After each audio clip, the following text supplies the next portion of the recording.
We had a pretty violent home invasion. Pretty violent is one way to describe it. Yeah, it was horrific. It's not a film. It's not a joke. This is real flesh and blood. It's a real gun. It's in your house and it's happened in a matter of seconds, so it's totally shocking, even to a veteran of the army. There was a lot of screaming from my wife, so I came out and my kids have been up and my 4 kids have been there to witness someone pull a handgun and try to shoot their dad. I'm Andrew Rule. This is Life and Crimes, not only audio but video cast. Today we have Dominic Porter in the studio with us. Thank you for having me. It's excellent. And Dominic's here with his wife, Caitlin, because they have been through 2 experiences that really sum up what's going wrong in Victoria now. In April, if I'm not wrong, Dominic's pub or bar, which he part owns, was the subject of an arson attack. And after that, in May, something even worse happened. Dominic, welcome to Life and Crimes, and tell us about what happened first to the Albion Hotel in South Melbourne. So got woken up at, I think, 5 a.m. in the morning for the Albion. Yep. By our venue manager saying that we've been firebombed. Right. And what was the extent of the damage? At first, obviously, we wasn't aware of the extent of the damage because it became a significant crime scene given the events that had been happening in Melbourne recently. Yep. But the extent of the damage, we were very fortunate because the venue follows code. We had fire doors. Yeah. So the venue was saved by a fire door. Was it? As was someone's life. Really? Yeah. So it was that heavy? It was that bad? Correct. We get the impression that sometimes these are sort of warnings to say, you know, we could burn you worse if we tried, unless you start paying up or whatever it is, whatever the extortion is. But in this case, this was a heavy attack and a fire door saved you. This was an attempt to burn down the full venue, the entire venue, yeah. And was that then was it a second wave attack? Had you had an earlier one? This was our first incident. We definitely know it was an attempt to burn down the whole venue because there was petrol poured on both levels of the venue. Both levels? Yeah, so the bottom... That is spooky. Yeah, bottom level was affected and middle level was saved by the fire door. Right. And the fire was actually ignited by a pilot light in the kitchen, so they didn't even get to light the fire. Oh, I see. The old pilot light thing. They tell me it kills a few torches or injures them, but they forget about the pilot light. Yeah. So these arsonists, or arsonists singular, have got into the venue through some sort of security system? Yeah, so they drove through one of our back doors with a car, so it was forced entry. Right. And they poured... Gone upstairs? Yeah, so they'd started downstairs and made a bit of damage and poured petrol downstairs, upstairs. And then it's been ignited by the flame in the kitchen? Yeah, pilot light downstairs. Downstairs. I imagine there would have been an argument between both of them because one was upstairs and one was downstairs. Oh, dear. You know, thinking that his friend set the... It could have been very heavy for them. But the arsonists did get away unburnt, we think. I don't believe so, no. You don't believe so? Yeah, we've got a very... good footage? Yeah, good footage of someone running out of flames. Oh, excellent. Yeah. And so you get the call at 5 o'clock and you're living at this stage then at your house in the southeastern suburbs. Southeast, yeah. You've got to the venue in, 20 minutes? Or No, it's about an hour drive. An hour drive? Oh, yeah. Right, okay. And so dawn is almost with us by then? Yeah. And you've blackened building, smoke, water damage, you name it. Yeah. It's all there.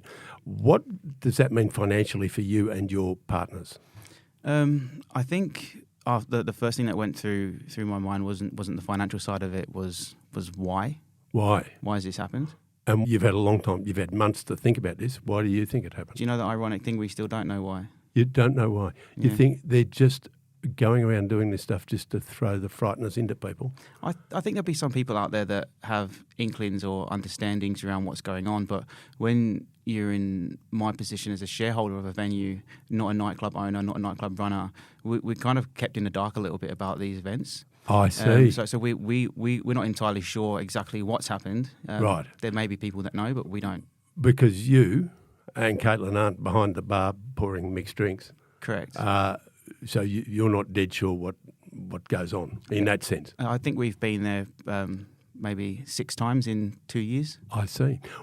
Before we go to the second phase of your story, which is, I have to say, astonishing, just give us a bit of background. You're, I think, English or of English origin. Yeah, I'm English, half Black American. Yeah.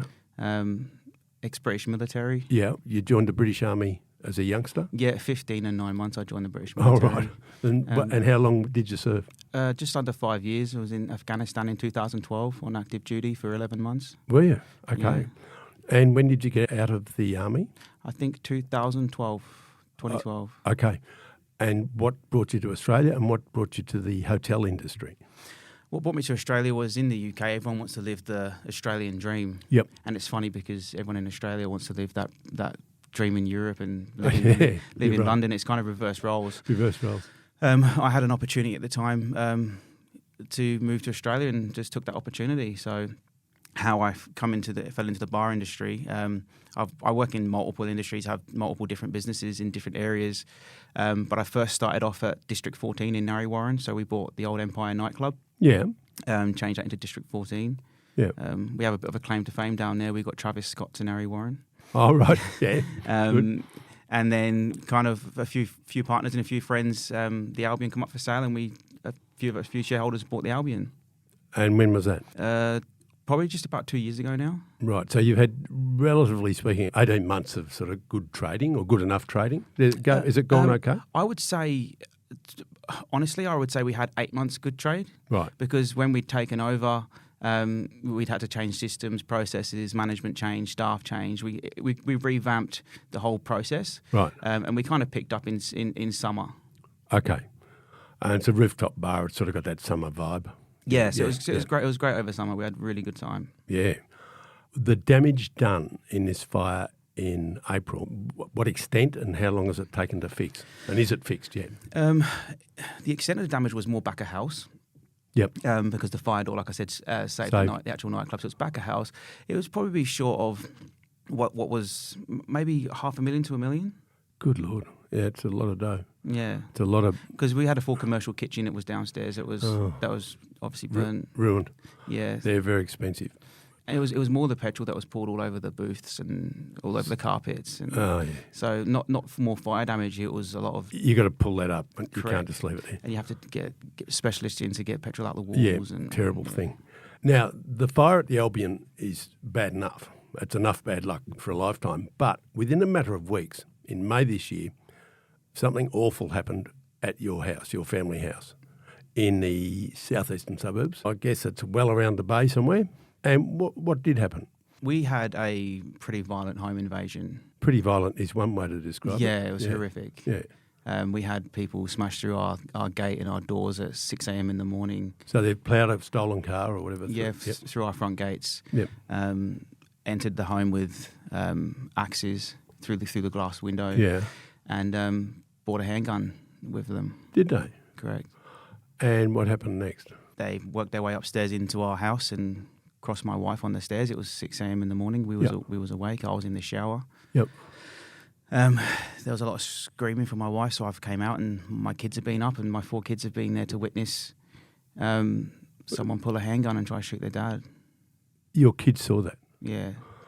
As an Afghanistan veteran, I guess you've handled weapons yourself and you've seen plenty of shooting and seen the effects of shooting, which may or may not inoculate you. I don't know. It might make it worse, it might make it better, but at least you know what you're looking at. If you're willing to do so, describe, and I know this is pretty awful in a lot of ways. It's not a film. It's not a joke. This is real flesh and blood. It's a real gun. It's in your house and it's happened in a matter of seconds, so it's totally shocking, even to a veteran of the army. What did the shooter do?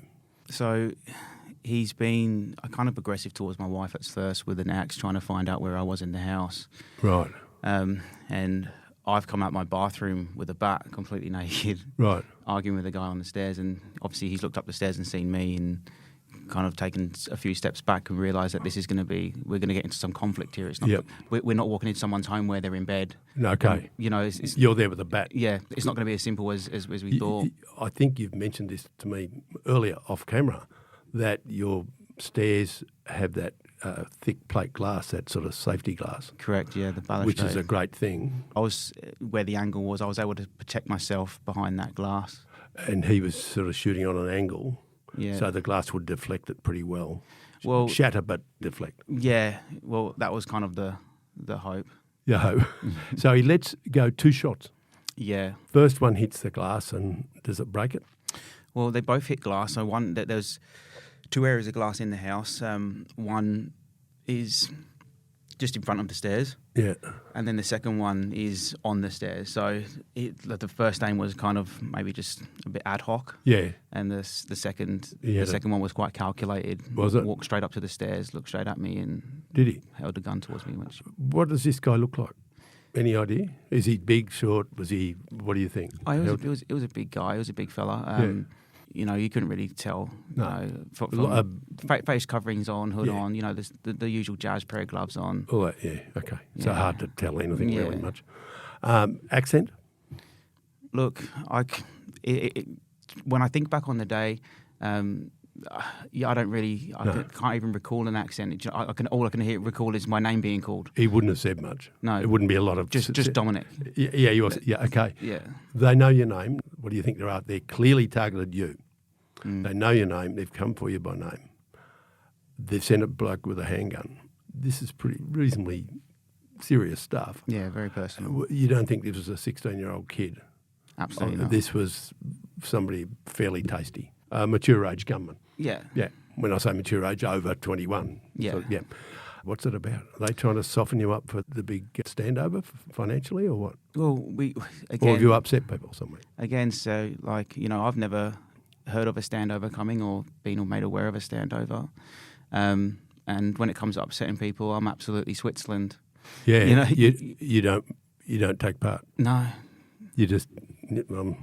I've seen trouble. I don't want to attract it. Yeah. So a lot of people that know me know I'm basically like Switzerland. Calm. Yeah, very calm. That's good. You remind me of some good boxers I know that are exactly that. Very calm until the action starts. So you, through a combination of quick thinking, quick acting, and I'll have to say some luck. You had that glass there. Yeah. You survived the 2 shots. Why he then didn't keep shooting? What happened next? No, there was a lot of. Obviously, I got sprayed with glass, so I was shouting quite a bit. My wife was absolutely traumatised. My kids were screaming. So I think. How old are your kids? Roughly 6, 14, 12, and 19. You've got a 19-year-old. We have a 19-year-old. Goodness gracious. Well, there you go. So it'd be very upsetting for you to see them upset. Correct, and my wife, of course. And you, of course, more than most. Yeah. So. They decided to leave, the bad guys? Yeah, they left straight away. They had their shot at scaring you or whatever it is and left. Yeah. So do you think their task was to not actually kill you but to frighten the hell out of you? What do you think? If there was just the first shot, I think that would just be to what was a warning shot, like a scare tactic. Yep. But on the second time, he lined you up. Yeah. Right. So he's not a very nice fella. If he'd been sent there to ski, he's overreached his brief. Yeah, I mean, being paid to go there is different than being. Do you know what I mean? It's like these people are doing it for money. They are. Yeah. Exactly.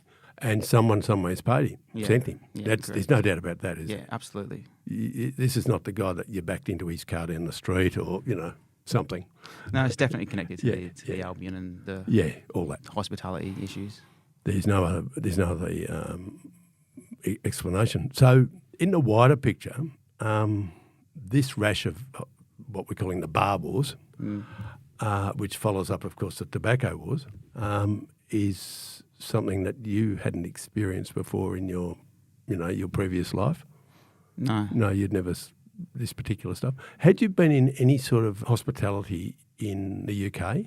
No, and it's funny that you mentioned the word wars. It's a bit frustrating because usually when you're at war, there's 2 sides fighting each other. Yes. But this is just unprovoked attacks. Yeah, and I've made the comment before. It's more like bar bullying. Exactly. It is because a war takes 2 to tango, and there's no war to it. It's just different. Yeah, they're just running around attacking people from behind. Yeah, in a sense. Yeah. So you'd never seen this sort of stuff yourself? Obviously, it exists overseas, but you hadn't experienced it in the UK? No, I mean, we'd seen a little bit on TV. Yeah. From what's happening in Melbourne, because obviously Melbourne crime's rife. Yes.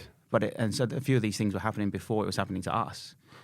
Where did you live in the UK? So I was living in southeast London. Okay, so that, my memory of, and it's very sketchy, is that in the past at least, South London was a fairly tough place in its way.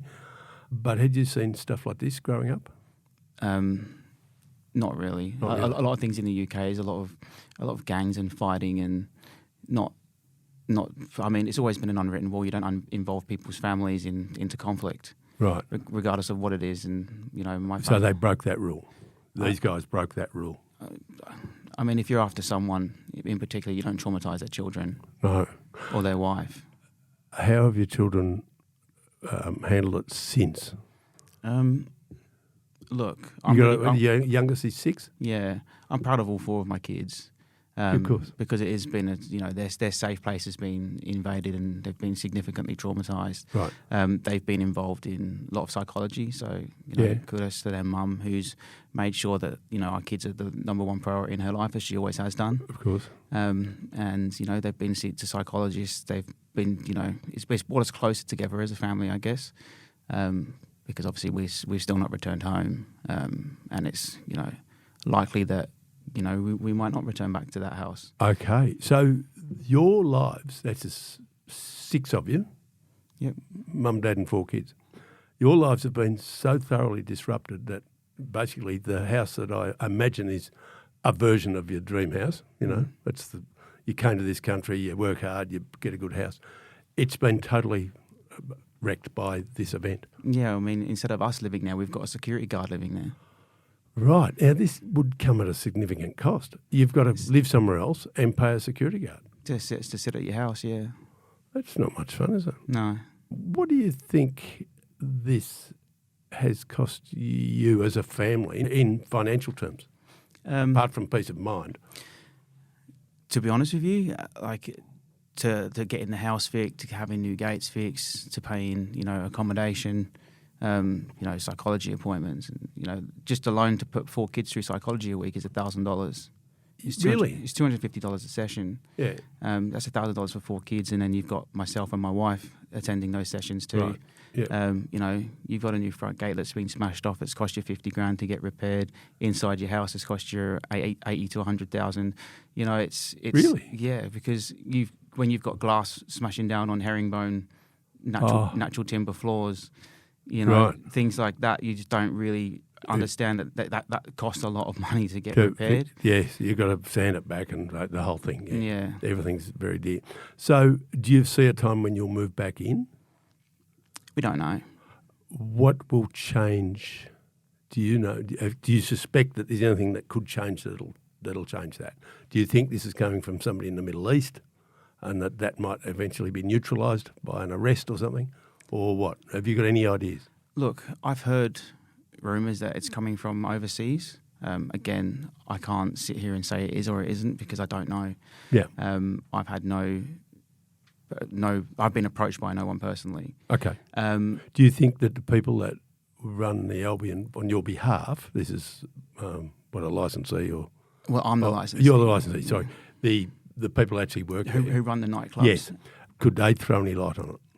Look, there's a few people that I really trust in that space where I believe they would have told me. But there's also people that I don't particularly trust. Okay. There's been some people that have been... It's that sort of industry. Yeah, so, and there's been I've reassessed those people. If they're not a good fit for what you want to do. The values of the venue, then they're not welcome. Right. So your aim in life is to run a relatively high-end, clean place, serving the right booze. As best I can, and holistically, yeah, correct. Yeah, yeah. And we've been doing a good job at that. Well, they have been doing a good job at that. Right. But my goal now has been more as a community advocate, safety for people in the community. So this experience, these 2 experiences, have sharpened up your radar for what could help everybody. And what have you done about it? So you're doing good works now. Yeah, so we've got an app called Watchtower. Yeah, good name. Yeah, so Used to be the name of the Salvation Army magazine, I think. yeah, correct. Yeah. But it's named after military watchtowers. So Right, yeah. when you're overseas, the watchtower is called the Watchtower. So we're always on watch. Yes. So it's a live community crime app or safety app where the community reports on safety issues in their area. Yeah. What it allows people to do is to draw a safety ring around their homes. Right. And if something happens within their area, it will get the notification straight to their phones. It also tracks safety scores and safety data for each suburb. So every suburb gets a rating. You can report things like stolen cars, stolen parcels, missing people, missing pets, and it sends notifications out to the whole community. So the more people that get on the app, Yeah, the more eyes and ears it's got. correct. And Self-help. it's not about fighting crime. It's about early intervention and prevention. You know, the more eyes are on the streets. You know, if you're a criminal and you want to go burgle someone's house, and you know that everyone on that street's on Watchtower, you know you're being watched. Right. And it's less likely that they're going to go to that street. So Right. the more streets and the more communities on there, So this is an example of the community fighting back, correct. because basically in this state it would seem, without getting overly political about it, it would seem that the law and order and to some extent public morality is breaking down. Well, it's 21st century neighbourhood watch. It is, yeah, it is. It is. It's, in that sense, it's not new, but it's a new version. Yeah, it's of a very good idea. Yeah. Yeah. And it's you know, we've got a function on there called Walk With Me. So you can set a timer when you leave your house for 45 minutes. Yeah. If you don't check in saying I'm safe after 45 minutes, your last location from your phone will be sent to your emergency contacts. Good. We've built AI into it to give you, you know, traditional trends in the area where you're living, so you can know the best places to buy houses or where you don't want to live. And Really? you can A to B function. If your kids walk to school, you can check if any crime's been on the way to school or if there's anyone being seen with weapons. This is It's pretty an good. amazing. It's good, but it's amazing that we now feel that this is necessary. And that's You the know, disappointing part, isn't it? 10 years ago, we would have said, Pointless. It's a good idea, but, you know, Yeah. I don't think I need it. But now we all think we need it. We all think we're vulnerable, We've got 13,000 people that think it's necessary at the moment. and it'll grow. Hopefully. How have you gone about setting this up? Have you got some sort of the experts who are on the job? Or? No, basically it was just an idea, and I started to taught myself how to build the app. Right. I've had a little bit of support from some techs and some developers. But it's been put through its paces now by thousands of people. There's been a few influencers and people that have supported the app and done some videos for me and promoting it. But you know, it's been tested and trialed, and people are enjoying it. Some people don't like it. You know, don't keep it on your phone. Not a problem. Yeah. Dominic, your app, Watchtower, how do people get onto it? How do they use it? So it's available on all app stores, so Google Play Store and the iOS store. Right. You can download the app and basically log in. It's all anonymous, so it's anonymous crime reporting. It has no data of people's of their names. They can, good. They can have an alias. Right. They can have an email that isn't associated with their name, and Right. that's how they can get onto the app. Yep. I feel I should ask because we're very careful. We're not going to find out that you are a scallywag and a scamp, are we? Yeah. If somebody's not going to ring up and say, I know that bloke. No. he's wanted for X, Y and Z in Birmingham. Absolutely not. No form? No, I've got a background in child protection. Oh, okay. Right. I've got a background in working in pretty credible industries. Oh, very good, very good. And is that a field that you might look at again? Not as many arson attacks in child protection. Not as many arson attacks in child protection, but absolutely some people that you'd probably rather not work with in the future. Oh, well, that's a good point. Yes, indeed. And what do you think the future holds for you and your family, given this two-pronged attack, one on the business, which is your main asset, I guess, and one on your home, which is another asset, I imagine, presuming that you own it or are buying it or something. What's the future hold? This is sort of really put a spoke in the works for your ambitions. I think it's staying close together as a loving family that we are. Yeah. Supporting one another, and you know, looking at what our future looks like right now. We don't know. We will only know that because you know time's a healer, and It's going to take a lot of time for my kids to heal from what they've experienced. Dominic, how old are you? I'm 34. 34. You've got... And yes, I have a 19-year-old. Yeah, good. You're younger than my youngest child, so you've got plenty of time to square things up. Life will look probably more rosy in another 4 or 5 years. Yeah. But it's a big hurdle to overcome, but you do look and sound like somebody who's pretty good at overcoming hurdles. Yeah, we are. It hasn't rattled you totally. Oh, look, it rattled me, absolutely rattled me, but... You're not showing it.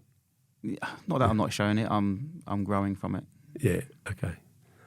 It's very kind of you to agree to share this because I would have thought that a lot of people would find it so traumatic that they wouldn't really want to tackle it publicly in this way. But we have a lot of listeners and now viewers. Yeah. And you will reach a lot of, tens of thousands of people. And I think probably impress most of them. So congratulations on keeping your chin up and doing a good job.